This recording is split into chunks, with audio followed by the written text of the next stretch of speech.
дар бахши аҷоибот мо имрӯз дар мавриди футболбози ҷавону умедбахши норвегӣ Эрлинг Браут Ҳоланд ба шумо маълумот медиҳем. Пас мутаваҷҷеҳ бошед, рафтем. Эрлинг Браут Ҳоланд 21 июли соли 2000 дар шаҳри Лидси, Англия ба дунё омадааст. Эрлинг ба футболи касбӣ дар айёми наврасиаш ворид шуд. Вай дар синни 15-солагӣ дар клуби Брунет дар дуввумин лигаи муҳимтарини Норвегия баромад мекард. Аввалин бозии Ҳоланд дар таърих 12 майи соли 2016 бар зидди Ранҳайм рост омад, ки дар он Ҳоланд дар нимаи дуввуми бозӣ аз курсии эҳтиётӣ ба майдон баромад. Дар маҷмӯъ Эрлинг дар мавсими дебютии худ 16 бозӣ дошт.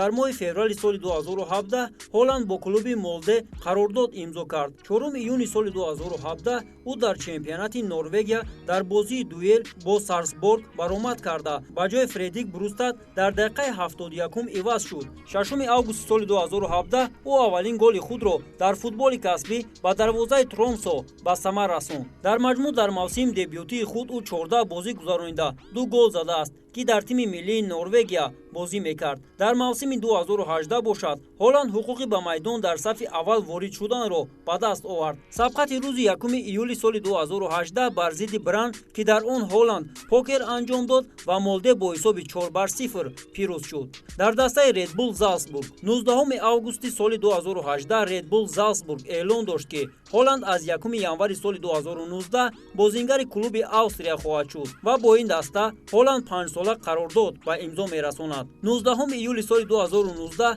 дар бозии ҷоми Австрия бар зидди клуби Парндорф хетрик кард, ки ин бозӣ бо ҳисоби 7-1 ба фоидаи Залцбург ба анҷом расид. 10 август ӯ аввалин хетрики худро дар бозии чемпионати Австрия бо Волфсбергер бо ҳисоби 5-2 анҷом дод. 14 сентябри ҳамон сол ӯ ба дарвозаи Хартберг голҳои ҳайратовар ба самар расонд ва ин бозӣ бо ҳисоби калони 7-2 ба анҷом расид. дар чемпионат боз як хетрик кард. дар ин бозӣ норвегӣ низ 2 партофти головар анҷом додааст. 17 сентябри соли 2019 дар даври аввали марҳилаи гурӯҳии Лигаи Қаҳрамонҳо аввалин хетрикро бар зидди дастаи Генки Белгия анҷом дод, ки ин бозӣ бо ҳисоби калони 6-2 ба итмом расид. Ҳоланд нуҳумин бозингари таърихӣ шуд, ки дар бозии аввалини Лигаи Қаҳрамонҳо хетрик кард.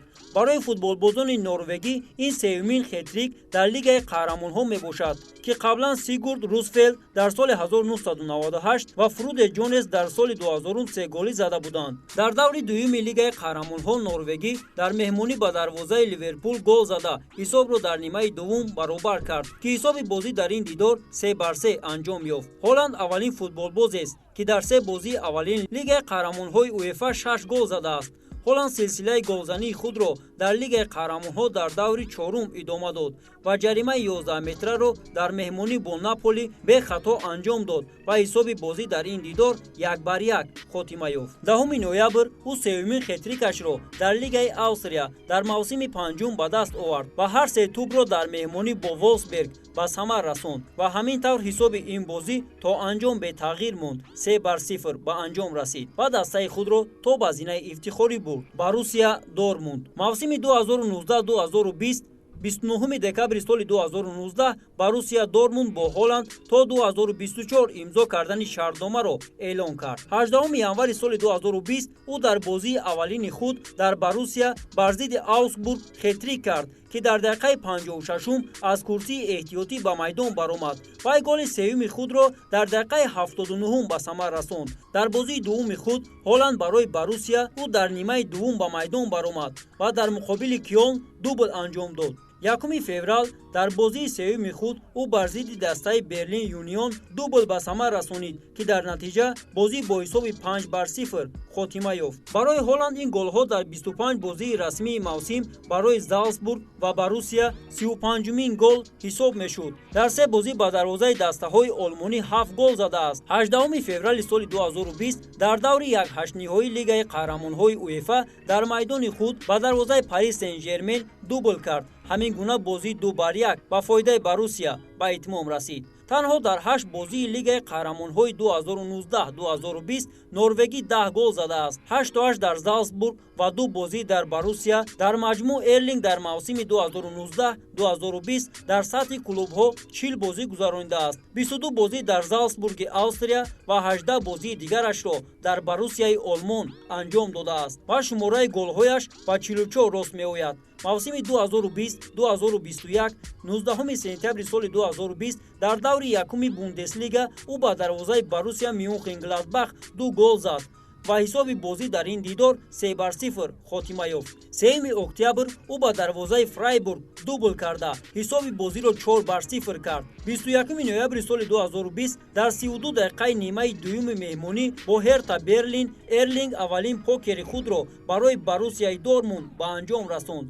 бозӣ бо ҳисоби 5-2 хотима ёфт. дар Лигаи Қаҳрамонҳои УЕФА 2020-2021 ӯ дар 4 бозии аввалини марҳилаи гурӯҳии худ 6 гол задааст. Боруссия дар гурӯҳҳо бо Латсио, Зенит ва клуби Брюге бозӣ кардааст. ҳеҷ гоҳ майдонро бидуни гол тарк намекунад. ҳамин тариқ дар 12 бозии аввалини Лигаи Қаҳрамонҳо дар мавсимҳои 2019 худро хуб дар майдон нишон медод.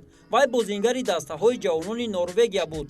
Ҳоланд соли 2017 дар чемпионати Аврупо то 17-сола ширкат варзид ва дар се вохӯрӣ дар ин мусобиқа ширкат варзид.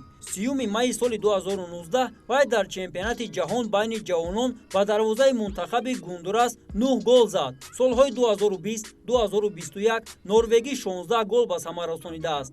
5 сентябри соли 2019 дар синни 19 солу 1 моҳ доштанаш ӯ дар ҳайати тими миллии Норвегия дар бозии интихобии Евро 2020 бо Малта дар Осло баромад кард ки ҳисоби бозӣ 2-0 ба фоидаи Норвегия ба анҷом расид. Ҳоланд дар сафи аввал буд ва 66 дақиқа бозӣ кард. 4 сентябри соли 2020 дар нахустин бозии мавсимии нави Лигаи миллатҳои УЕФА Ҳоланд аввалин голи худро ба дарвозаи тими миллии Австрия дар Осло ба ҳадаф расондааст, ки дар натиҷа бозӣ бо ҳисоби 1-2 ба итмом расид. 7 сентябр вай ба дарвозаи Ирландияи Шимолӣ дар Белфаст дублро ба самар расонд, ки ҳисоби бозӣ дар ин қувозмоӣ 5-1 ба итмом расид.